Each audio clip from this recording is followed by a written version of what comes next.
Welcome to Telangana వెలుగు. నేను మీ రాజు. స్థానిక సంస్థల ఎన్నికల గురించి ప్రస్తుతం రాష్ట్ర ప్రభుత్వం కీలక అప్డేట్ ఇచ్చింది. అలాగే నిన్న దాదాపుగా కొంతమంది మంత్రులతోటి కూడా ఒక బీసీలకు సంబంధించి 42% రిజర్వేషన్లు ప్రస్తుతం ఆర్డినెన్స్ అనేది రాష్ట్ర ప్రభుత్వం ఇవ్వడం అనేది జరిగింది. సో ఎవరు కూడా కోర్టుకు వెళ్లకుండా ఎలాంటి జాగ్రత్తలు తీసుకోవాలి, ఏ సెక్షన్ల మీద వెళ్ళాలనే విషయాలు కూడా ప్రస్తుతం రాష్ట్ర మంత్రులు సుదర్శన్ రెడ్డి గారు ఇప్పుడు ఉపరాష్ట్రపతి పోటీ చేస్తున్నటువంటి అంటే ఇండియా కూటమి నుంచి పోటీ చేస్తున్నారు. సో సుదర్శన్ రెడ్డి గారు కావచ్చు, అలాగే సంఘవి గారు కావచ్చు, వాళ్ళతోటి కీలక సమావేశం కూడా నిర్వహించింది. సో ఈ 42% రిజర్వేషన్ల పైన ఏ విధంగా ముందరికి వెళ్ళాలనే అంశం పైన కూడా వారితోటి చర్చిస్తున్నారు. అలాగే 29 నాడు జరిగేటువంటి కేబినెట్ సమావేశంలో ఈ సర్పంచ్ ఎన్నికలకు సంబంధించి కీలక విషయాలు చర్చించే అవకాశం ఉంది. అలాగే ప్రస్తుతం వీళ్ళు తెలంగాణకు సంబంధించినటువంటి సీఎం గారు కావచ్చు, మంత్రులు కూడా బీహార్ లో రాహుల్ గాంధీ చేపడుతున్నటువంటి ఓట్ చోరీ అనే పాదయాత్రలో పాల్గొంటారు. తర్వాత ఢిల్లీలో కీలక నేతలతోటి ఒకసారి చర్చించిన తర్వాత సెప్టెంబర్ మొదటి వారంలో ఎన్నికల గురించి నోటిఫికేషన్ వచ్చే అవకాశాలు ఉన్నాయని చెప్పేసి కూడా చెప్తున్నారు. ఎందుకంటే ఇప్పటికే ఆలస్యం అయిందని చెప్పేసి ఆయా అంటే సొంత పార్టీ నేతలే ప్రస్తుతం వరకు చెప్తున్నటువంటి మాట. మరింత ఆలస్యం చేస్తే ఇప్పటికే యూరియా కొరత కావచ్చు, తర్వాత రకరకాల సమస్యల వల్ల కూడా పార్టీకి ఎంతో డ్యామేజ్ జరుగుతుంది. దాన్ని మనం గ్రౌండ్ లెవెల్లో సరైన ప్రచారం జరుపుకోలేకపోతున్నాము.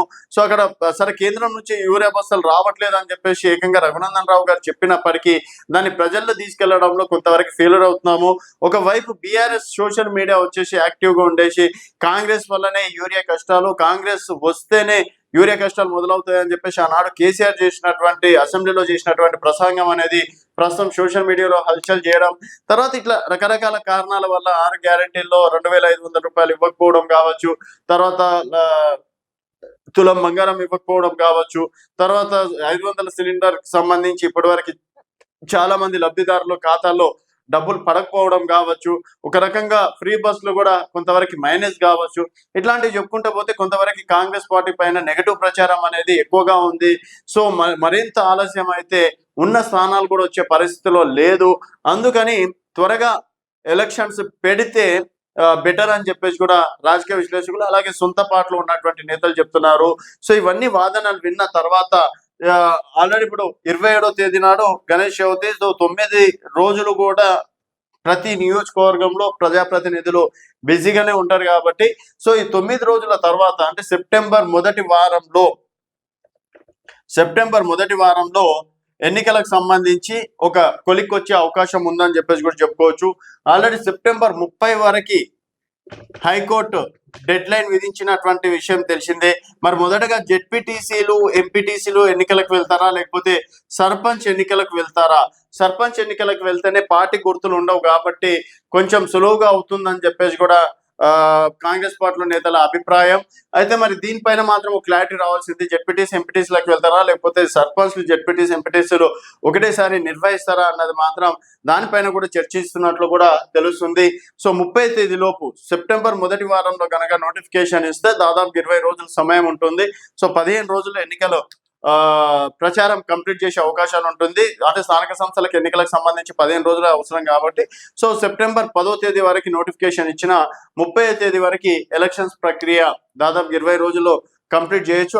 ఇప్పటికే ఆయా గ్రామాలలో దీనికి సంబంధించి అంటే అధికారులు అప్రమత్తంగానే ఉన్నారు. అలాగే అంగన్వాడీ కార్యకర్తలు కావచ్చు, పోలీస్ సిబ్బందులు కావచ్చు, తర్వాత ఎక్కడెక్కడ మనం ఎన్నికలు పెట్టాలి, ఆయా వార్డులలో మనకు సంబంధించి పోలింగ్ బూత్లు కావచ్చు ప్రతి ఒక్కటి సిద్ధమైనవి. అలాగే ఐప్యాడ్ సంబంధించినటువంటి ఓటర్ లిస్ట్ చెక్కింగ్ కూడా ఈ పార్టీకి అంటే సగానికి సగం కంప్లీట్ చేశారని చెప్పేసి కూడా చెప్పుకోవచ్చు. సో మొత్తానికి ఓట్ల లెక్కింపు కార్యక్రమాల పైన కూడా అధికారులకు కీలక ఆదేశాలు చేశారు. సో సెప్టెంబర్ మొదటి వారంలో ఎన్నికల నోటిఫికేషన్ విడుదలయ్యే అవకాశం ఉంటుందని చెప్పేసి కూడా చెప్పుకోవచ్చు. సో స్థానిక సంస్థల ఎన్నికల్లో గెలుపు ఎవరిదని భావిస్తున్నారు అనేది మీ అభిప్రాయాల కింద కామెంట్ రూపంలో తెలియజేయండి. చూస్తూనే ఉండండి తెలంగాణ వెలుగు.